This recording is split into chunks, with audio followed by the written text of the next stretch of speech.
ಪ್ರಿಯಾಂಕ್ ಖರ್ಗೆ ಬರೆದಿರುವ ಪತ್ರ ಈಗ ಕೇವಲ ಪತ್ರವಾಗಿ ಉಳಿದಿಲ್ಲ. ಅದೀಗ ಕಾಂಗ್ರೆಸ್ ಸರ್ಕಾರದ ಚಿಂತನೆಯಾಗಿ ಮಾರ್ಪಟ್ಟಿದೆ. ಆರ್ಎಸ್ಎಸ್ ವಿರುದ್ಧದ ನಿರ್ಬಂಧಗಳಿಗೆ ರಾಜ್ಯ ಸರ್ಕಾರ ಅಥವಾ ರಾಜ್ಯ ಕಾಂಗ್ರೆಸ್ ಈಗ ತಮಿಳುನಾಡಿನ ಕಡೆಗೆ ನೋಡ್ತಾ ಇದೆ. ಇದರ ನಡುವೆಯೇ ಕಾಂಗ್ರೆಸ್ ವಿರುದ್ಧ ತೀವ್ರ ಸ್ವರೂಪದಲ್ಲೇ ಕಮಲ ಪಡೆ ಸಮರ ಸಾರಿದೆ. ಇದುವೇ ಇವತ್ತಿನ ಪಂಚಾಯಿತಿಯ ಮೊದಲ ಸುದ್ದಿ. ನಿಷೇಧವೋ ಷರತ್ತುಗಳು. ಸರ್ಕಾರ ನಿಜಕ್ಕೂ ಆರ್ಎಸ್ಎಸ್ ಅನ್ನ ಸರ್ಕಾರಿ ಜಾಗಗಳಲ್ಲಿ ತಮ್ಮ ಚಟುವಟಿಕೆ ನಡೆಸದಂತೆ, ಶಾಖೆ ಅಥವಾ ಸಾಂಘಿಕ್ ಅಥವಾ ಬೈಠಕ್ ನಡೆಸದಂತೆ ನಿಷೇಧಿಸೋದಕ್ಕೆ ಹೊರಟಿದ್ಯೋ ಅಥವಾ ಒಂದಿಷ್ಟು ಷರತ್ತುಗಳನ್ನು ಹಾಕೋದಕ್ಕೆ, ಅಂದರೆ ಪೂರ್ವಾನುಮತಿ ಪಡಿಬೇಕು, ಇಂತಿಷ್ಟೇ ಹೊತ್ತು ಮಾಡಬೇಕು, ಇಂಥ ವಿಚಾರಗಳಿರಬೇಕು, ಈ ರೀತಿಯಂಥ ಷರತ್ತುಗಳನ್ನು ಹಾಕೋದಕ್ಕೆ ಹೊರಟಿದ್ಯೋ ಅನ್ನುವಂತಹ ಪ್ರಶ್ನೆ ಮೂಡಿದೆ. ಯಾಕಂದರೆ ಮುಖ್ಯಮಂತ್ರಿಯವರಿಗೆ ಬರೆದಿರುವಂತಹ ಪತ್ರ, ಅದರ ಮೇಲೆ ಕ್ರಮ ವಹಿಸಿ ಅಂತೇಳಿ CM ಬರೆದಿರತಕ್ಕಂತಹ ಹಿಂಬರಹ, ಇದೆಲ್ಲ ಆದ ನಂತರ ಮುಂದಿನ ಕ್ಯಾಬಿನೆಟ್ನಲ್ಲಿ ಇದು ಚರ್ಚೆಗೆ ಬರುವಂತಹ ನಿರೀಕ್ಷೆ ಇದೆ. ಸರ್ಕಾರ ಈ ವಿಚಾರದಲ್ಲಿ ತಮಿಳುನಾಡಿನ ಕಡೆಗೆ ನೋಡ್ತಾ ಇದೆ. ತಮಿಳುನಾಡಿನಲ್ಲಿ 2021ರಿಂದ RSSನ ಕಾರ್ಯಕ್ರಮಗಳಿಗೆ ಸಂಬಂಧಪಟ್ಟಂತೆ ಒಂದಿಷ್ಟು ಷರತ್ತುಗಳು ಅನ್ವಯ ಆಗಿದ್ದಾವೆ. ಅದನ್ನು ಈಗ ರಾಜ್ಯದಲ್ಲಿ ತರೋದಕ್ಕೆ ರಾಜ್ಯ ಸರ್ಕಾರ ಮುಂದಾಗುತ್ತಾ ಅಂತ ಹೇಳುವಂಥದ್ದು ಪ್ರಶ್ನೆ. ಹಾಗೆಯೇ ರಾಜ್ಯ ಸರ್ಕಾರಕ್ಕೆ BJP ಕೊಟ್ಟಿರತಕ್ಕಂತಹ ಎಚ್ಚರಿಕೆ, ನಾವು ಕರ್ನಾಟಕದಲ್ಲಿ ಪ್ರಬಲರಿದ್ದೇವೆ. ಅಂದರೆ ತಮಿಳುನಾಡಿನಲ್ಲಿ ನಮ್ಮ ಪಕ್ಷ ಬಹಳ ದೊಡ್ಡ ಶಕ್ತಿಯನ್ನು ಹೊಂದಿಲ್ಲದೆ ಇರೋ ಕಾರಣದಿಂದಾಗಿ ಷರತ್ತುಗಳು ಹಾಕಿರ್ಬೋದು ಅವರು, ಆದರೆ ಕರ್ನಾಟಕದಲ್ಲಿ ಅಷ್ಟು ಸುಲಭ ಇಲ್ಲ ಅನ್ನುವಂತಹ ಸಂದೇಶ ಕೊಡುವಂತಹ ಪ್ರಯತ್ನವನ್ನು BJP ನಾಯಕರುಗಳು ಮಾಡ್ತಾ ಇದ್ದಾರೆ. ಆದರೆ ಈ ವಿಚಾರದಲ್ಲಿ ಯಾವ ಸ್ವರೂಪದ ಚರ್ಚೆ ನಡೀತಿದೆ, ಪ್ರಿಯಾಂಕ್ ಖರ್ಗೆ ಮಾತು, ಪ್ರಿಯಾಂಕ್ ಖರ್ಗೆ ಪತ್ರ, ಇದು ಯಾವ ಸ್ವರೂಪವನ್ನು ಪಡ್ಕೊಳ್ತಿದೆ, ಮತ್ತು ಇದೆಲ್ಲದರ ನಡುವೆ ಇಂಥದ್ದೊಂದು ಪತ್ರ ಬರೆದ ಕಾರಣಕ್ಕಾಗಿಯೇ ಪ್ರಿಯಾಂಕ್ ಖರ್ಗೆ ಅವರಿಗೆ ಬೆದರಿಕೆಗಳು ಬರ್ತಾ ಇರುವಂಥ ವಿಚಾರದ ಬಗ್ಗೆ ಅವರೇ ಬರ್ಕೊಂಡಿದ್ದಾರೆ. ಆದರೆ ಯಾವ ಸ್ವರೂಪದ ಬೆದರಿಕೆಗಳು, ಇದೆಲ್ಲದರ ಬಗ್ಗಿನ ಒಂದು ವಿವರವಾದಂತಹ ವರದಿಯನ್ನು ತೋರಿಸ್ತೀನಿ ಇವತ್ತಿನ ಪಂಚಾಯಿತಿಯ ಮೊದಲ ಸುದ್ದಿಯಲ್ಲಿ. ಇದು ನಿಷೇಧವೋ ಅಥವಾ ಷರತ್ತುಗಳೋ? ಅವರು ಬಯಸಿರುವಂಥದ್ದು ನಿಷೇಧ, ಇವರು ಅದನ್ನು ಷರತ್ತುಗಳಿಗೆ ಸೀಮಿತಗೊಳಿಸ್ತಾರಾ ಅನ್ನೋಂಥನ್ನು ನೋಡಬೇಕು. ಇನ್ನು ಇವತ್ತಿನ ಪಂಚಾಯಿತಿಯ ಎರಡನೇ ಸುದ್ದಿ, ಸರ್ಜರಿ ಸರ್ಕಸ್. ಸಿದ್ದರಾಮಯ್ಯನವರು ಅವರ ಸಂಪುಟಕ್ಕೆ ಸರ್ಜರಿ ಮಾಡೋದಕ್ಕೆ ಯೋಚಿಸ್ತಾ ಇದ್ದಾರೆ. ಆದರೆ ಉಪಮುಖ್ಯಮಂತ್ರಿಗಳು ಮುಖ್ಯಮಂತ್ರಿ ಸಿದ್ದರಾಮಯ್ಯನವರ ಕುರ್ಚಿಯಲ್ಲಿ ಕೂರುವಂತಹ ಕನಸನ್ನು ಹೊಂದಿದ್ದಾರೆ. ನವೆಂಬರ್ 20 ರಾಜ್ಯದಲ್ಲಿ ಕಾಂಗ್ರೆಸ್ ಅಧಿಕಾರಕ್ಕೆ ಬಂದು ಸರಿಯಾಗಿ 2.5 ವರ್ಷ ತುಂಬುತ್ತೆ. ಅದಾದ ನಂತರ ನನ್ನ ಟರ್ಮ್ ಅನ್ನುವಂಥದ್ದು ಶಿವಕುಮಾರ್ ಅವರ ಬಯಕೆ, ಆಸೆ, ಕನಸು ಎಲ್ಲವೂ ಕೂಡ. ಆದರೆ ಸಿದ್ದರಾಮಯ್ಯನವರು ಆಲ್ರೆಡಿ ಒಂದು ದಾಳವನ್ನು ಉರುಳಿಸಿದಂತೆ ಗೋಚರಿಸ್ತಾ ಇದೆ. ಅದು ಕುರ್ಚಿ ಉಳಿಸ್ಕೊಳ್ಳುವ ದಾಳವೂ ಹೌದು, ಅದು ಸಂಪುಟಕ್ಕೆ ಸರ್ಜರಿ ಮಾಡುವಂತಹ ದಾಳವೂ ಹೌದು. ಈ ಮೂಲಕವಾಗಿ ಒಂದು ಸರ್ಕಸನ್ನು ಅವರು ಆರಂಭಿಸಿದ್ದಾರೆ. ಆದರೆ ಈ ಸರ್ಜರಿಯ ಸರ್ಕಸ್ ನಡೆಯುತ್ತಾ, ಏನಾಗುತ್ತೆ, ಯಾವ್ಯಾವ ಸ್ವರೂಪದ ಲೆಕ್ಕಾಚಾರಗಳು ಕಾಂಗ್ರೆಸ್ ಪಾಳ್ಯದಲ್ಲಿ ಸಾಗ್ತಾ ಇದ್ದಾವೆ, ಅದನ್ನು ಕೂಡ ನಿಮಗೆ ವಿವರಿಸ್ತೀನಿ ಇವತ್ತಿನ ಪಂಚಾಯಿತಿಯ ಎರಡನೇ ಸುದ್ದಿಯಲ್ಲಿ. ಈಗ ಮೊದಲ ಸುದ್ದಿಯ ಕಡೆಗೆ ಹೋಗೋಣ.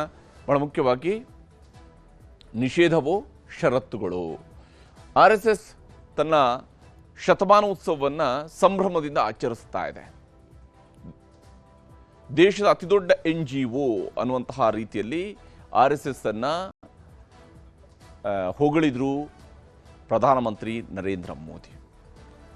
RSS ತನ್ನನ್ನು ತಾನು ಸಾಂಸ್ಕೃತಿಕ ಮತ್ತು ಭಾರತದ ಸಂಸ್ಕೃತಿಯನ್ನು ಕಾಪಾಡುವಂತಹ ದೇಶಭಕ್ತ ಸಂಘಟನೆ ಅಂತೇಳಿ ಕರೆಸಿಕೊಳ್ಳುತ್ತೆ. ಆದರೆ RSS ವಿಚಾರಧಾರೆಗಳನ್ನು ಅತ್ಯಂತ ಪ್ರಬಲವಾಗಿ ಕಾಂಗ್ರೆಸ್ ಆರಂಭದಿಂದಲೂ ಕೂಡ ವಿರೋಧಿಸ್ತಾ ಇದೆ.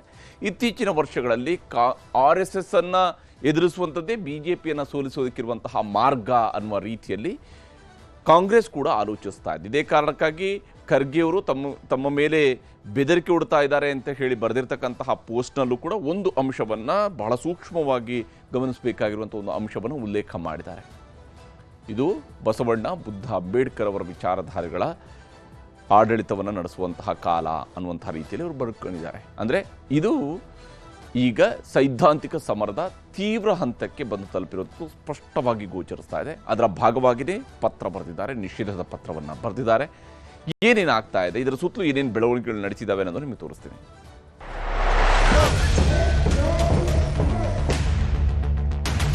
ಸರ್ಕಾರಿ ಶಾಲೆಗಳಲ್ಲಿ, ಅನುದಾನಿತ ಶಾಲೆಗಳಲ್ಲಿ, ಸಾರ್ವಜನಿಕ ಇದರಲ್ಲಿ ನಿಲ್ಲಬೇಕು. ಬೇರೆ ಸಂಘಟನೆಗಳು ದೊಣ್ಣೆ ಇಟ್ಕೊಂಡು ಓಡಾಡಿದ್ರೆ ಹೋಗ್ತೀರಾ ನೀವು? ಏನ್ ಮಾಡಕ್ ಸಾಧ್ಯ? ಅವರು ಅವರ ಮೂರ್ಖತನದ ಪ್ರದರ್ಶನ. ಇವರು ತಂದೆ ಗೃಹ ಸಚಿವರಾಗಿದ್ದಾಗಲೇ RSS ಅನ್ನು ಏನು ಮಾಡ್ಲಿಕ್ಕೆ ಆಗ್ಲಿಲ್ಲ. ಯಾರ ಅಪ್ಪನ ಆಸ್ತಿ ಅಂತ ಪ್ರಿಯಾಂಕರ್ಗೆ ಭಾವಿಸಿಬಿಟ್ಟು ಕಾಣುತ್ತೆ. ಸರ್ಕಾರಿ ಜಾಗೆಯಲ್ಲಿ ಇವತ್ತು ಮಸೂತಿ ಕಟ್ಟಾರಲ್ಲ, ಅದನ್ನು ಒಡೆದು ಹಾಕೋದು ತಾಕತ್ತಿದೆ ಪ್ರಿಯಾಂಕಾ ಖರ್ಗೆ. ಮುಟ್ಟಕ್ಕಾಗುತ್ತಾ ನೀವು? ಮುಟ್ಟಿದ್ರೆ ಹಂಗೆ ಭಸ್ಮ ಆಗೋತೀರಾ. ಅವ್ರು ಏನ್ ಮಾತಾಡ್ತಾರೆ ಅಂತ ಅವ್ರಿಗೂ ಗೊತ್ತಿದೆಯೋ ಇಲ್ವೋ? ನಿಮ್ಮ ಮನಸ್ಥಿತಿ ಬೆಂಕಿ ಹಚ್ಚುವ ಮನಸ್ಥಿತಿ ಇದೆ. ರಾಜ್ಯದಲ್ಲಿ RSS ಚಟುವಟಿಕೆಗಳಿಗೆ ಸರ್ಕಾರಿ ಜಾಗಗಳಲ್ಲಿ ನಿಷೇಧ ಹೇರಬೇಕೆಂದು ಪ್ರಿಯಾಂಕ್ ಖರ್ಗೆ ಪತ್ರ ಬರೆದಿದ್ದು. ಒಂದು ಕಡೆಯಿಂದ ಕೇಸರಿ ಪಡೆ ದೊಡ್ಡ ಮಟ್ಟದಲ್ಲೇ ಖರ್ಗೆ ಹಾಗೂ ಕಾಂಗ್ರೆಸ್ ವಿರುದ್ಧ ಮುಗಿಬಿದ್ದಿದೆ. ಆದರೆ ಕಮಲಪಾಳ್ಯದ ರೋಷಾವೇಶ ಕಂಡು ಸರ್ಕಾರವೇನೂ ಇಟ್ಟ ಹೆಜ್ಜೆ ಹಿಂದೆ ತೆಗೆಯುವಂತೆ ಕಾಣುತ್ತಿಲ್ಲ. ಬದಲಿಗೆ ಪ್ರಿಯಾಂಕ್ ಖರ್ಗೆ ಪತ್ರವನ್ನ ಸಿಎಂ ಸಿದ್ದರಾಮಯ್ಯನವರ ಸರ್ಕಾರ ಗಂಭೀರವಾಗಿ ಪರಿಗಣಿಸಿದೆ.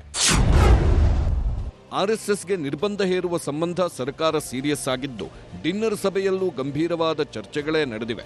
ಪ್ರಿಯಾಂಕ್ ಖರ್ಗೆ ಪತ್ರದ ಬಗ್ಗೆ ಸಚಿವರುಗಳ ಪರ ವಿರೋಧ ಮಾತುಗಳು ವ್ಯಕ್ತವಾಗಿವೆ. RSSಗೆ ನಿರ್ಬಂಧ ಹೇರುವಂತೆ ಬಹುತೇಕ ಸಚಿವರು ಒತ್ತಾಯಿಸಿದ್ದಾರೆ. ಸಾರ್ವಜನಿಕ ಸ್ಥಳಗಳಲ್ಲಿ RSS ಚಟುವಟಿಕೆಗಳಿಗೆ ನಿಷೇಧ ಹೇರುತ್ತಾ ಸರ್ಕಾರ ಎಂಬ ಪ್ರಶ್ನೆಗಳೂ ಎದ್ದಿವೆ. ಅಷ್ಟರೊತ್ತಿಗೆ ಮುಂದಿನ ಕ್ಯಾಬಿನೆಟ್ನಲ್ಲಿ RSS ನಿರ್ಬಂಧದ ಬಗ್ಗೆ ಚರ್ಚೆ ಮಾಡಿ ಒಪ್ಪಿಗೆ ನೀಡಲು ಸಿಎಂ ನಿರ್ಧರಿಸಿದ್ದಾರೆ. ಹಾಗೆ RSS ನಿರ್ಬಂಧದ ಬಗ್ಗೆ ಸಚಿವರು, ಶಾಸಕರು ಒಗ್ಗಟ್ಟಾಗಲು ಸೂಚನೆ ನೀಡಲಾಗಿದೆ. ತಮಿಳುನಾಡು ಮಾದರಿಯಲ್ಲೇ ಕರ್ನಾಟಕದಲ್ಲೂ RSS ಮೇಲೆ ನಿರ್ಬಂಧ ಹಾಕುವ ಬಗ್ಗೆ ಪರಿಶೀಲನೆಗೆ ಸರ್ಕಾರದ ಮುಖ್ಯ ಕಾರ್ಯದರ್ಶಿ ಶಾಲಿನಿ ರಜನೀಶ್ ಅವರಿಗೆ ನಿನ್ನೆಯೇ ಸಿಎಂ ಸೂಚಿಸಿದ್ದಾರೆ. RSSನವರು ಸರ್ಕಾರಿ ಜಾಗಗಳನ್ನ ಬಳಸ್ಕೊತಾರೆ. ಅದನ್ನ ನೀವು ತಮಿಳುನಾಡಿನಲ್ಲಿ ಸರ್ಕಾರ ಏನು ಮಾಡಿದೆ ಆ ಥರ ಮಾಡಿ ಅಂತ ಬರೆದಿದ್ದಾರೆ. ನಾನು ಚೀಫ್ ಸೆಕ್ರೆಟರಿಗೆ ಪರಿಶೀಲನೆ ಮಾಡಿ ತಮಿಳುನಾಡಿನಲ್ಲಿ ಏನು ಮಾಡಿದ್ದಾರೆ ನೋಡಿ ಅಂತ ಹೇಳಿದ್ದೀನಿ. ಇಷ್ಟಕ್ಕೂ RSS ವಿಚಾರದಲ್ಲಿ ಸಿಎಂ ಸಿದ್ದರಾಮಯ್ಯ ತಮಿಳುನಾಡು ಸರ್ಕಾರದ ಮಾದರಿ ಅನುಸರಿಸಲು ಮುಂದಾಗಿದ್ದಾರೆ. ದೇಶದಲ್ಲಿ ಹಿಂದಿ ಹೇರಿಕೆ, ಹಿಂದುತ್ವ ಪ್ರತಿಪಾದನೆ ಇನ್ನಿತರೆ ವಿಚಾರಗಳು ಬಂದಾಗ ಅದರ ವಿರುದ್ಧ ಪ್ರಬಲವಾಗಿ ಧ್ವನಿ ಎತ್ತೋದು ದ್ರಾವಿಡ ಪಕ್ಷಗಳ ಆಡಳಿತದಲ್ಲಿರುವ ತಮಿಳುನಾಡು. ಈಗ ರಾಜ್ಯ ಸರ್ಕಾರ RSS ವಿಚಾರದಲ್ಲೂ ತಮಿಳುನಾಡು ಸರ್ಕಾರ ಹೆಜ್ಜೆ ಅನುಸರಿಸಲು ಮುಂದಾಗಿದೆ. ಹಾಗಿದ್ದರೆ ತಮಿಳುನಾಡು ಸರ್ಕಾರ RSS ವಿಚಾರದಲ್ಲಿ ಏನು ಕ್ರಮಗಳನ್ನು ಕೈಗೊಂಡಿದೆ ಎನ್ನುವುದನ್ನ ಗಮನಿಸಬೇಕು. ತಮಿಳುನಾಡಿನಲ್ಲಿ RSSಗೆ 2021ರಿಂದ ಷರತ್ತುಗಳನ್ನು ಹೇರಲಾಗಿದೆ. ರಾಜ್ಯದ ಯಾವುದೇ ಮೂಲೆಯಲ್ಲಿ RSSನ ಯಾವುದೇ ಕಾರ್ಯಕ್ರಮಕ್ಕೂ ಸರ್ಕಾರದ ಅನುಮತಿ ಕಡ್ಡಾಯ. ಸರ್ಕಾರಿ ಅನುದಾನಿತ ಶಾಲೆಗಳಲ್ಲೂ ಏನೇ ಚಟುವಟಿಕೆಗಳನ್ನು ಮಾಡಿದ್ರೂ ಅನುಮತಿ ಕಡ್ಡಾಯ. RSS ಸಮವಸ್ತ್ರವೇ ಒಂದು ಅನಧಿಕೃತ ಎಂದು ಪರಿಗಣಿಸಿರುವ ತಮಿಳುನಾಡು ಸರ್ಕಾರ ಅನಧಿಕೃತ ಸಮವಸ್ತ್ರ ಧರಿಸಿ ಶಾಲೆಗಳಿಗೆ ಬರಬಾರದು ಎಂದು ಕಟ್ಟಪ್ಪಣೆ ಮಾಡಿದೆ. ಹಾಗೆ ಸೂಕ್ಷ್ಮ ಸ್ಥಳಗಳಲ್ಲಿ ಪಥಸಂಚಲನಕ್ಕೂ ಷರತ್ತುಗಳು ಅನ್ವಯ ಎಂಬ ಕಟ್ಟುನಿಟ್ಟಿನ ಆದೇಶ ಮಾಡಿದೆ ತಮಿಳುನಾಡು ಸರ್ಕಾರ. ರಾಜ್ಯ ಸರ್ಕಾರ ಹೀಗೆ RSS ಯಾವುದೇ ಕಾರ್ಯಕ್ರಮ ಆಯೋಜಿಸುವುದಿದ್ದರೆ ಪೂರ್ವಾನುಮತಿ ಪಡೆಯಬೇಕು ಎಂಬ ನಿರ್ಧಾರ ಜಾರಿಗೆ ಯೋಚನೆ ಮಾಡುತ್ತಿರುವಾಗಲೇ ಬಿಜೆಪಿ ನಾಯಕರು ಕೊತ ಕುದಿಯುತ್ತಿದ್ದಾರೆ. RSS ಮೇಲೆ ನಿರ್ಬಂಧ ಹಾಕಿ ಬ್ಯಾನ್ ಮಾಡಿ ನೋಡೋಣ ಅಂತ ಸವಾಲು ಹಾಕಿದ್ದಾರೆ. ಅಲ್ಲದೆ RSS ಮೇಲೆ ಮಾತ್ರ ನಿಮ್ಮ ಪ್ರಯೋಗವೋ ಅಥವಾ ಮಸೀದಿ ಮದರಸಗಳ ಮೇಲೂ ಕ್ರಮ ಕೈಗೊಳ್ಳೋದಕ್ಕೆ ಮುಂದಾಗುತ್ತೀರಾ ಎಂಬ ಸವಾಲೆಸೆದಿದ್ದಾರೆ. ತಮಿಳುನಾಡಿನ ರಾಷ್ಟ್ರೀಯ ಸ್ವಯಂ ಸೇವಕ ಸಂಘದ ಶಕ್ತಿಗಿಂತ 10 ಪಟ್ಟು ಶಕ್ತಿ ಕರ್ನಾಟಕದಲ್ಲಿ ರಾಷ್ಟ್ರೀಯ ಸ್ವಯಂ ಸೇವಕ ಸಂಘಕ್ಕಿದೆ. ನಾವು ಕಾನೂನಾತ್ಮಕವಾಗಿ, ಸಂವಿಧಾನಾತ್ಮಕವಾಗಿ, ಪ್ರಜಾಪ್ರಭುತ್ವದ ಮಾದರಿಯಲ್ಲಿ ಅದನ್ನು ಪ್ರಶ್ನಿಸ್ತೀವಿ. ಮತ್ತು ಇವರ ಅಧಿಕಾರ ಎಷ್ಟು ದಿನ? ಶಾಶ್ವತನಾ? ಎಷ್ಟು ದಿನ ಅಧಿಕಾರ? ಇವರ ಅಧಿಕಾರ ಎಷ್ಟು ದಿನ ಸಾಯೋವರೆಗೂ ಇವರೇ ಮಳೆ ಹೊಡ್ಕೊಂಡಿರ್ತಾರ? ಸೂರ್ಯಚಂದ್ರ ಅವರು ಇರೋವರೆಗೂ ಕಾಂಗ್ರೆಸ್ ಇರುತ್ತಾ? ಇರಲ್ಲ, ಹೋಗೇ ಹೋಗ್ತಾರೆ. ಪ್ರಿಯಾಂಕಾ ಖರ್ಗೆಗೆ ತಾಕತ್ತು ದಮ್ಮಿದ್ರೆ ಕರ್ನಾಟಕದಲ್ಲಿ ಅಕ್ರಮವಾಗಿ ಕಟ್ಕೊಂಡಂತ ಮಸೂದೆ ಮದ್ರಸಾಗಳೇನದಾವು ಮತ್ತು ಸಾರ್ವಜನಿಕ ಸ್ಥಳಗಳಲ್ಲಿ ಏನು ನಮಾಜ್ ಮಾಡ್ತಾ ಇದ್ದಾರೆ, ಮೊದಲು ಅದನ್ನು ಬಂದ್ ಮಾಡಿ. ಯಾವುದೇ ಒಂದು ರಾಷ್ಟ್ರೀಯ ಸ್ವಯಂ ಸೇವಕ ಸಂಘ ನಿಷೇಧ ಮಾಡಲಿಕ್ಕೆ ಇವರಿಗೆ ಅಧಿಕಾರನೇ ಇಲ್ಲ. ಹೀಗೆ ಬಿಜೆಪಿ ನಾಯಕರು ಸರ್ಕಾರದ ವಿರುದ್ಧ ರೋಷಾವೇಶ ವ್ಯಕ್ತಪಡಿಸುತ್ತಿದ್ದಾರೆ. ಇದೆಲ್ಲ ಒಂದೆಡೆ ನಡೆಯುತ್ತಿದ್ರೆ ಮತ್ತೊಂದೆಡೆ ಪತ್ರ ಬರೆದಿದ್ದ ಪ್ರಿಯಾಂಕ್ ಖರ್ಗೆ ಸೋಷಿಯಲ್ ಮೀಡಿಯಾದಲ್ಲೊಂದು ಪೋಸ್ಟ್ ಹಾಕಿದ್ದಾರೆ.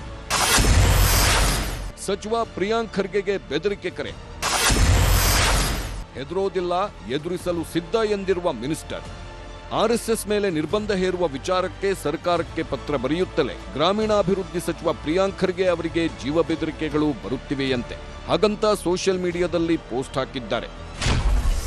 2 ದಿನಗಳಿಂದಲೂ ಫೋನ್ ರಿಂಗ್ ಆಗ್ತಾನೇ ಇದೆ. ನನಗೆ ಮತ್ತು ನನ್ನ ಕುಟುಂಬಕ್ಕೆ ಬೆದರಿಕೆ ಕರೆಗಳು ಬರುತ್ತಿವೆ. ಕರೆ ಮಾಡಿ ಅತ್ಯಂತ ಕೆಟ್ಟ ಶಬ್ದಗಳಿಂದ ನಿಂದಿಸುತ್ತಿದ್ದಾರೆ. ಇಂಥ ಬೆದರಿಕೆ ಕರೆಗಳಿಗೆ ಹೆದರುವುದಿಲ್ಲ, ವಿಚಲಿತನಾಗುವುದಿಲ್ಲ. ಮಹಾತ್ಮ ಗಾಂಧಿ, ಅಂಬೇಡ್ಕರ್ ಅವರನ್ನೇ ಬಿಡದಿದ್ದವರು ನನ್ನನ್ನು ಯಾಕೆ ಬಿಡುತ್ತಾರೆ? ಬೆದರಿಕೆಗಳಿಂದ ನನ್ನನ್ನು ಸೈಲೆಂಟ್ ಮಾಡಬಹುದು ಎಂದು ಭಾವಿಸಿದ್ರೆ ಅದು ತಪ್ಪು. ಬುದ್ಧ, ಬಸವಣ್ಣ, ಅಂಬೇಡ್ಕರ್ ತತ್ವಗಳ ಮೇಲೆ ಸ್ಥಾಪಿತವಾದ ಸಮಾಜವನ್ನ ನಿರ್ಮಿಸುವ ಸಮಯ ಇದು. ಸಮಾನತೆ, ವಿವೇಚನೆ ಮತ್ತು ಕರುಣೆಯಲ್ಲಿ ಬೇರೂರಿರುವ ಸಮಾಜ ಕಟ್ಟಬೇಕಿದೆ. ದೇಶವನ್ನು ಅತ್ಯಂತ ಅಪಾಯಕಾರಿ ವೈರಸ್ಗಳಿಂದ ಶುದ್ಧೀಕರಿಸಬೇಕು ಎಂದು ಹೇಳುತ್ತಲೇ ವೈರಸ್ ಪದದಲ್ಲಿರುವ RSS ಅಕ್ಷರಗಳನ್ನ ಹೈಲೈಟ್ ಮಾಡಿ RSS ಅನ್ನ ವೈರಸ್ ಎಂದು ಕುಟುಕಿ ಪ್ರಿಯಾಂಕ್ ಖರ್ಗೆ ಪೋಸ್ಟ್ ಹಾಕಿದ್ದಾರೆ. ಯಾವಾಗ ನಾವು ಈ ವ್ಯವಸ್ಥೆ ವಿರುದ್ಧ ಧ್ವನಿ ಎತ್ತೀವಿ ಅವಾಗೆಲ್ಲನೂ ಕೂಡ ನಮಗೆ ಕರೆಗಳು ಬಂದಿದೆ.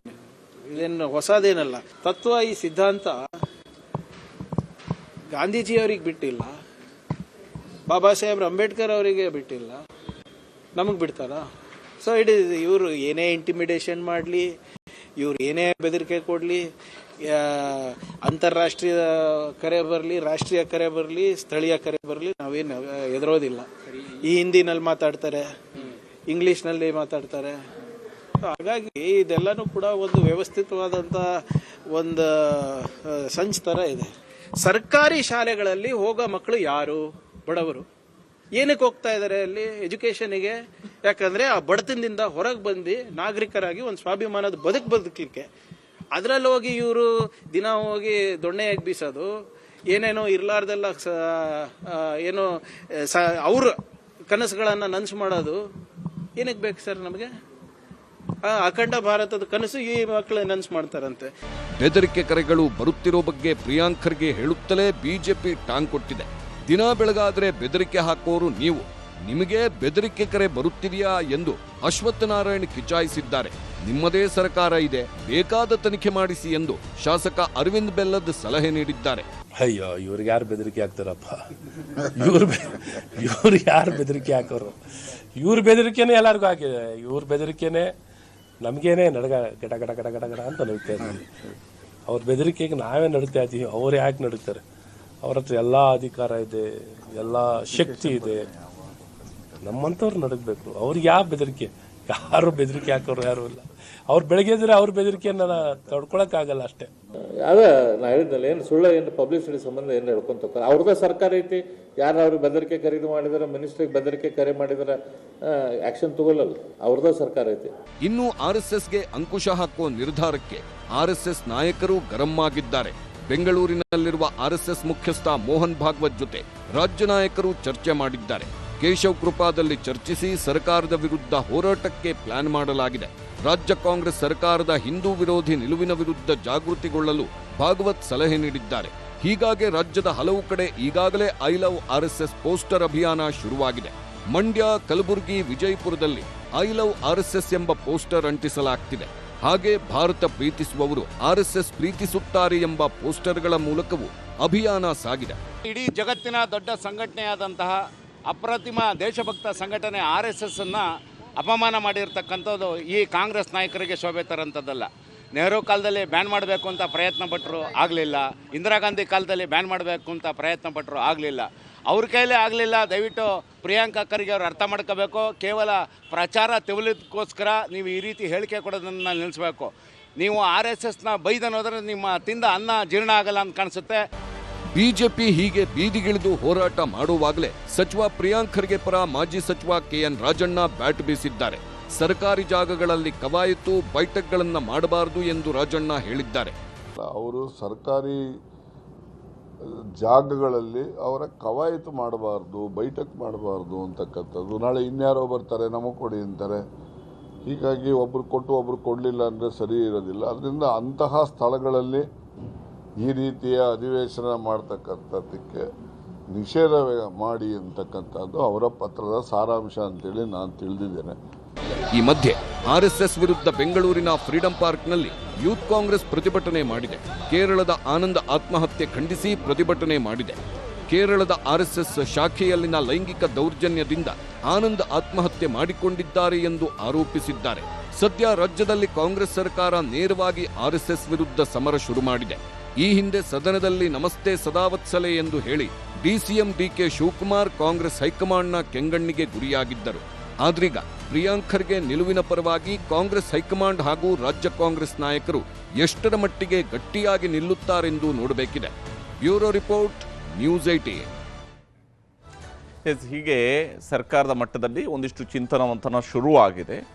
RSS ಹಾಗೂ ಕಮಲ ಪಡೆ, ಕೇಸರಿ ಪಡೆ ಬಹಳ ತೀವ್ರವಾಗಿ ಸರ್ಕಾರದ ನಡೆಯನ್ನು ವಿರೋಧಿಸಿದೆ. ನೀವೇನು ಗೂಟ ಹೊಡ್ಕೊಂಡು ಇಲ್ಲೇ ಕೂತ್ಕೊಂಡಿರಲ್ಲ, ನಾಳೆ ನಾವು ಕೂಡ ಅಧಿಕಾರಕ್ಕೆ ಬರ್ತೀವಿ ಅನ್ನುವಂಥ ಎಚ್ಚರಿಕೆಯನ್ನು ಕೂಡ ಕೊಡ್ತಾ ಇದ್ದಾರೆ. ಹೀಗೆ ರಾಜಕೀಯದ ಪೈಪೋಟಿ ಬಹಳ ತೀವ್ರ ಸ್ವರೂಪವನ್ನು ಪಡ್ಕೊಂಡಿದೆ ಈ ವಿಚಾರದಲ್ಲಿ. ಸರ್ಜರಿ ಸರ್ಕಸ್ ಈಗ ನಡೀತಾ ಇದೆ ಸಿದ್ದರಾಮಯ್ಯನವರ ಸಂಪುಟಕ್ಕೆ ಸಂಬಂಧಿಸಿದಂತೆ. ಯಾಕಂದರೆ ಸಿದ್ದರಾಮಯ್ಯವರು ನಿನ್ನೆ ಒಂದು ಡಿನ್ನರ್ ಮೀಟಿಂಗ್ ಬೇರೆ ಅರೇಂಜ್ ಮಾಡಿದರು. ಇದರಲ್ಲಿ ಬಹಳ ಮುಖ್ಯವಾಗಿ ಸರ್ಜರಿ ಬಗ್ಗೆನೇ, ಸಂಪುಟ ಸರ್ಜರಿ ಬಗ್ಗೆನೇ ಚರ್ಚೆ ಆಗಿದೆ ಅಂತ ಹೇಳಲಾಗ್ತಾ ಇದೆ. CM ಡಿನ್ನರ್ ಮೀಟಿಂಗ್ ಬೆನ್ನಲ್ಲೇ ಪುನಾರಚನೆಯ ಗುಮಾನಿ ಈಗ ದಟ್ಟವಾಗಿದೆ. ಶಾಸಕರಲ್ಲೂ ಇದೆ, ಸಚಿವರಲ್ಲೂ ಇದೆ. ಸಚಿವರಲ್ಲಿ ಖಾತೆ ಉಳಿಸ್ಕೊಳ್ಳೋದ್ರ ಬಗ್ಗೆ, ಕುರ್ಚಿ ಉಳಿಸ್ಕೊಳ್ಳೋದ್ರ ಬಗ್ಗೆ, ಶಾಸಕರಲ್ಲಿ ಕುರ್ಚಿ ಏರೋದ್ರ ಬಗ್ಗೆ. ಡಿನ್ನರ್ ಮೀಟಿಂಗ್ನಲ್ಲೂ ಕೂಡ ಪುನರ್ರಚನೆಯ ಸುಳಿವನ್ನು ಮುಖ್ಯಮಂತ್ರಿಯವರು ಕೊಟ್ಟಿದ್ದಾರಾ ಅಂತ ಹೇಳಿ, ಯಾಕಂದರೆ ಅಂಥದ್ದೊಂದು ಚರ್ಚೆಗಳಾಗಿದ್ದಾವೆ ಅನ್ನೋಂತಹ ಮಾಹಿತಿ ಇದೆ. ಅದಕ್ಕೆ ಪೂರಕವಾದಂಥ ಕೆಲವೊಂದು ಅಂದರೆ ನೇರವಾಗಿ ಅವರಿಗೆ ನಾವು ಬದಲಾವಣೆ ಮಾಡ್ತೀವಿ, ಪುನರ್ರಚನೆ ಮಾಡ್ತೀವಿ ಅಂತ ಹೇಳಿದರೂ ಕೂಡ ಯಾವುದೇ ತ್ಯಾಗಕ್ಕೂ ಸಿದ್ಧರಾಗಿರಿ ಅನ್ನುವಂತಹ ಸಂದೇಶವನ್ನು ಮುಖ್ಯಮಂತ್ರಿಯವರು ರವಾನೆ ಮಾಡಿದ್ದಾರೆ ಅಂತೇಳಿ. ಯಾವುದೇ ತ್ಯಾಗಕ್ಕೂ ಸಿದ್ಧರಾಗಿರಿ, ಕೆಲವರು ಪಕ್ಷದ ಕೆಲಸಕ್ಕೂ ಕೂಡ ಹೋಗಬೇಕಾಗ್ಬೋದು, ಹಾಗಾಗಿ ಪಕ್ಷದ ಕೆಲಸಕ್ಕೆ ಹೋಗೋದಕ್ಕೂ ಸಜ್ಜಾಗಿರಿ ಅಂತ ಹೇಳ್ಕೊಂಡು ಹೇಳ್ತಾ ಇದ್ದಾರಂತೆ. ಸಚಿವರ ರಿಪೋರ್ಟ್ ಕಾರ್ಡ್ ಪರಿಶೀಲನೆಯನ್ನು ಮುಖ್ಯಮಂತ್ರಿಯವರು ಕೂಡ ಮಾಡಿದ್ದಾರೆ. ಪ್ರತಿಯೊಬ್ಬ ಸಚಿವರ ಜೊತೆ ಕೂಡ 1-to-1 ಕೂಡ ಅವರು ಮಾತನಾಡಿದ್ದಾರೆ ಅನ್ನುವಂತಹ ಮಾಹಿತಿಯು ಕೂಡ ಇರುವಂಥದ್ದು. ಕೆಲವು ಸಚಿವರು ಅದನ್ನು ಬಹಿರಂಗವಾಗಿ ಕೂಡ ಹೇಳಿದ್ದಾರೆ, 1-to-1 ಆಗಿ ಮಾತನಾಡಿದ್ದಾರೆ ನಮ್ಮ ಜೊತೆಗೆ ಅಂತ ಹೇಳಿ. ಹೈಕಮಾಂಡ್ಗೂ ಈಗಾಗಲೇ ರಿಪೋರ್ಟ್ ಕಾರ್ಡ್ ಮುಟ್ಟಿದೆ. ರಾಜ್ಯದಲ್ಲಿ ಸಚಿವರುಗಳ ಪರ್ಫಾರ್ಮೆನ್ಸ್ ಹೇಗಿದೆ, ಯಾವ ಸಚಿವರು ಹೇಗೆ ಪರ್ಫಾರ್ಮ್ ಮಾಡ್ತಾ ಇದ್ದಾರೆ ಅನ್ನುವಂತಹ ರಿಪೋರ್ಟ್ ಕಾರ್ಡ್ ಈಗಾಗಲೇ ಹೈಕಮಾಂಡ್ ಮಟ್ಟಕ್ಕೂ ಕೂಡ ಹೋಗಿದೆ ಅಂತ ಹೇಳಿ. ಅಲ್ಲಿ ಖುದ್ದು ಸುರ್ಜೇವಾಲಾ ಅವರಿಂದಲೇ ಸಚಿವರ ಮಾನದಂಡದ ಲೆಕ್ಕಾಚಾರಗಳು ಕೂಡ ನಡೆದಿದ್ದಾವೆ. ಸಚಿವರು ಕೆಲಸ ಮಾಡಿರೋದರ ಮಾನದಂಡವನ್ನು ಅವರು ಕೂಡ ಫಿಕ್ಸ್ ಮಾಡಿದ್ದಾರೆ. ಅದರ ಆಧಾರದಲ್ಲಿನೇ ಸಚಿವರುಗಳ ಕೆಲಸ ಕಾರ್ಯದ ಬಗ್ಗೆ ಪರಿಶೀಲನೆ ನಡೆದಿದೆ. ಬಿಹಾರ ಚುನಾವಣೆ ಬಳಿಕ ರಾಜ್ಯದಲ್ಲಿ ಪುನಾರಚನೆ ಆಗುವಂತಹ ಸಾಧ್ಯತೆ ಇದೆ ಅನ್ನುವಂಥದ್ದು ಸದ್ಯಕ್ಕೆ ಕಾಂಗ್ರೆಸ್ನಲ್ಲಿ ಓಡಾಡ್ತಿರುವಂತಹ ಮಾತು. ಅದು ಒಂದು ಬಣ, ಅಂದರೆ ಮುಖ್ಯಮಂತ್ರಿ ಬದಲಾವಣೆ ಇಲ್ಲ ಅಂತ ಹೇಳುವಂತಹ ಬಣ ಈ ರೀತಿಯಂತಹ ಮಾತನ್ನು ಹೇಳ್ತದೆ. ಮುಖ್ಯಮಂತ್ರಿ ಬದಲಾವಣೆ ಇದೆ ಅಂತ ಹೇಳ್ತಿರುವಂಥ ಬಣ ಯಾವುದೇ ಸಂಪುಟ ಪುನರ್ರಚನೆಯೂ ಇಲ್ಲ, ಹೊಸ ಮುಖ್ಯಮಂತ್ರಿಯ ಜೊತೆಗೆ ಹೊಸ ಸಂಪುಟ ಅನ್ನುವಂತಹ ಅಭಿಪ್ರಾಯವನ್ನು ಕೂಡ ಹೊಂದಿದೆ. ಇಲ್ಲಿ ಪುನರ್ರಚನೆಯ ಸರ್ಕಸ್ ಹೇಗಿದೆ ಅಂತ ನೋಡಿದರೆ, ಡಿನ್ನರ್ ಮೀಟಿಂಗ್ ಬೆನ್ನಲ್ಲೇ ಬೆಳಗ್ಗೆಯೂ ಕೂಡ ಬಹಳಷ್ಟು ಆಕ್ಟಿವ್ ಆಗಿ ಸಚಿವರುಗಳು, ಶಾಸಕರು ಇರುವಂಥದ್ದು ಗೋಚರಿಸ್ತಾ ಇತ್ತು. CMನಿಗೆ ಸಚಿವ ಆಕಾಂಕ್ಷಿಗಳು ಕೂಡ ಭೇಟಿ ಮಾಡಿದ್ದಾರೆ. ಅದು ಒಂದು ಲಾಬಿಯ ಭಾಗವೂ ಕೂಡ ಇರ್ಬೋದು, ಅಥವಾ ನಮ್ಮನ್ನು ಮರಿಬೇಡಿ ಅಂತ ನೆನಪಿಸುವಂತಹ ಪ್ರಯತ್ನದ ಭಾಗವೂ ಕೂಡ ಇರಬಹುದು. KN ಶಿವಲಿಂಗೇಗೌಡರು, BR ಪಾಟೀಲರು ಸೇರಿದಂತೆ ಹಲವು ನಾಯಕರು ಇವತ್ತು ಮುಖ್ಯಮಂತ್ರಿಯವರನ್ನ ಭೇಟಿಯಾಗಿದ್ದಾರೆ. ಬೆಳಗ್ಗೆನೇ ಬಂದು ಮುಖ್ಯಮಂತ್ರಿಯವರ ನಿವಾಸಕ್ಕೆ ಬಂದು ಅವ್ರನ್ನ ಭೇಟಿಯಾಗಿದ್ದಾರೆ. ಸಂಪುಟದಲ್ಲಿ ಸೇರಿಸಿಕೊಳ್ಳುವಂತೆ ಮುಖ್ಯಮಂತ್ರಿ ಮೇಲೆ ಒತ್ತಡವನ್ನು ಹೇರುವ ಪ್ರಯತ್ನದ ಭಾಗ ಇದು ಅಂತ ಪರಿಗಣಿಸಲಾಗಿದೆ. ಹಾಗೆಯೇ ಮತ್ತೊಂದು ಕಡೆ ಶಿವಕುಮಾರ್ ಅವರ ಮನೆಯಲ್ಲೂ ಕೂಡ ಚಟುವಟಿಕೆಗಳು ನಡೆದಿದ್ದಾವೆ. ಅಲ್ಲಿಗೂ ಕೂಡ ಕೆಲವು ಸಚಿವರುಗಳು ಭೇಟಿ ಕೊಟ್ಟಿದ್ದಾರೆ. ಒಟ್ಟು ಪಕ್ಷದಲ್ಲಿ ಒಂದಿಷ್ಟು ಚಟುವಟಿಕೆಗಳಂತೂ ಗೋಚರಿಸ್ತಾ ಇದೆ ಕಾಂಗ್ರೆಸ್ನ ಒಳಗಡೆ. ಶಿವಕುಮಾರ್ ಅವರ ಮನೆಗೆ ಆಹಾರ ಸಚಿವ KH ಮುನಿಯಪ್ಪ ಅವರು ಕೂಡ ಭೇಟಿ ನೀಡಿ ಮಾತುಕತೆಯನ್ನು ನಡೆಸಿದ್ದಾರೆ. ಏನು ಮಾತುಕತೆ ನಡೆದಿದೆ ಅನ್ನೋದ್ರ ಬಗ್ಗೆ ಪೂರ್ಣ ವಿವರಗಳು ಬಹಿರಂಗ ಆಗದಿದ್ದರೂ ಕೂಡ ಇವರ ಮಾತುಕತೆ ಸಹಜವಾಗಿಯೇ ಕುತೂಹಲ ಮೂಡಿಸಿದೆ. ಈ ಹಂತದಲ್ಲಿ ನಡೆಯುವ ಪ್ರತಿ ಭೇಟಿಯ ಸುತ್ತಲೂ ಕೂಡ ಸಂಪುಟ ಪುನರ್ರಚನೆ, ನಾಯಕತ್ವ ಬದಲಾವಣೆ ಈ ರೀತಿಯಂಥ ಚರ್ಚೆಗಳು ಇದ್ದೇ ಇರ್ತವೆ. ಎಕ್ಸಾಕ್ಟ್ಲಿ ಅವರು ಅದನ್ನೇ ಮಾತನಾಡಿಲ್ಲ ಅಂತ ಹೇಳೋಕ್ಕಾಗೋದಿಲ್ಲ, ಆದರೆ ಅದರ ಒಂದು ಭಾಗ ಅಂತೂ ಇಲ್ಲಿ ಇದೆ ಅಂತೇಳಿ ಹೇಳಲಾಗ್ತಾ ಇದೆ. ಇಲ್ಲಿ CM ಮತ್ತು DCM ಅವರ ನಡುವೆ ಪುನರ್ರಚನೆಯ ಫೈಟ್ ಕೂಡ ಇದ್ದೇ ಇದೆ. ವಿಶೇಷವಾಗಿ ಉಪಮುಖ್ಯಮಂತ್ರಿಯವರ ನಿಲುವಿನ ಪ್ರಕಾರ ಯಾರು ಎಲ್ಲಿರಬೇಕು ಅನ್ನೋದನ್ನು ಹೈಕಮಾಂಡ್ ನಿರ್ಧರಿಸುತ್ತೆ ಅಂತೇಳಿ. ಅಂದರೆ ಯಾರು ಮುಖ್ಯಮಂತ್ರಿ ಆಗಬೇಕು, ಯಾರು ಉಪಮುಖ್ಯಮಂತ್ರಿ ಆಗಬೇಕು ಅನ್ನೋದನ್ನು ಹೈಕಮಾಂಡ್ ನಿರ್ಧರಿಸುತ್ತೆ. ಯಾರು ಸಚಿವರು ಇರಬೇಕು, ಯಾರು ಶಾಸಕರಾಗಿ ಬಂದು ಬರಬೇಕು, ಯಾರು ಪಕ್ಷ ಸಂಘಟನೆಯಲ್ಲಿ ಇರಬೇಕು, ಇದೆಲ್ಲ ಹೈಕಮಾಂಡ್ ನಿರ್ಧರಿಸುತ್ತೆ ಅಂತೇಳಿ.